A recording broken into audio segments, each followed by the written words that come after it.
At what point did Charles Cullen become an influence on yourself and the Rolling Stones?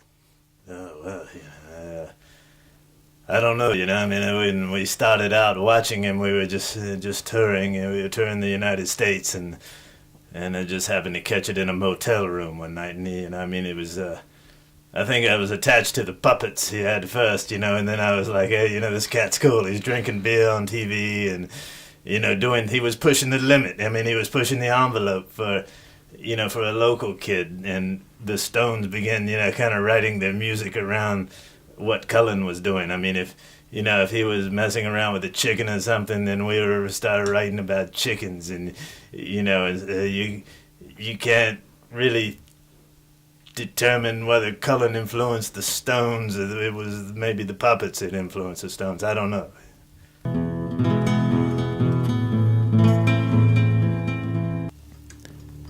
I mean, that was probably what I would consider the most brilliant thing about him, I mean, the things that he would just, like the time he woke up, it's just like the Mummy. I mean, like the Mummy is a perfect example of, what a Charles Cullen would come up with. He's like, just wake up and like, hey Mick, I got this idea of this mummy, this mummy just roaming through the desert, and it didn't really make any sense at all at the time to myself or any of the Stones, and then the next thing then there was the mummy in the desert, and it was simply brilliant. But that was a neat thing about him, is he would just wake up with these ideas. Yeah, the mummy. Hey, you can't forget the mummy. That was probably one of Chuck's brighter ideas, I mean, it was like, it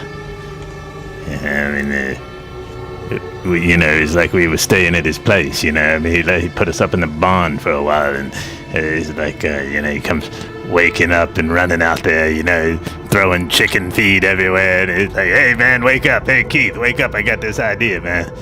I'm like, hey, I'm not ready to wake up, but go ahead, Chuck, what's the idea? And he's like, the mummy, I got this mummy, this idea, this mummy, like roaming around through the desert and stuff, and I'm like, you can't, I mean, like, what are you talking about, Chuck Berry, James Brown, you Howlin' Wolf, I understand, but not the mummy. What do you mean about this mummy?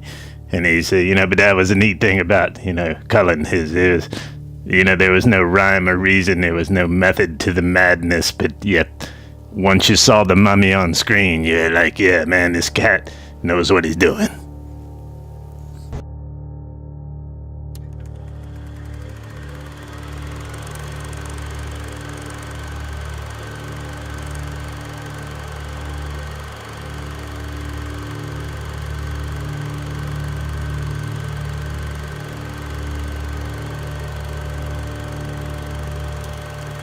And then all of a sudden there it was. I mean, his dreams had come to life. It was like we were all sitting there, and there was the mummy on the screen. Everything that he had told us would come out of this fantastic thing that he had come up with. And then all of a sudden there it was. There was the mummy on screen walking through the desert, exactly as he had imagined it.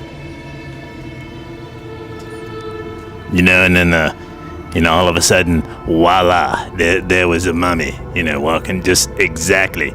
I mean, almost exactly as he had said, like, he'd done, hey, Keith, you get this thing, and mummy's going to walk around, you see like a pyramid, and then the mummy kind of come here, and then, there you were, you're just blown away. It's like, there it is. Everything he talked about now, it's on the screen, man. It's on the silver screen. Hey, Sarah can't, mommy, so you can't even know where this cat's coming from.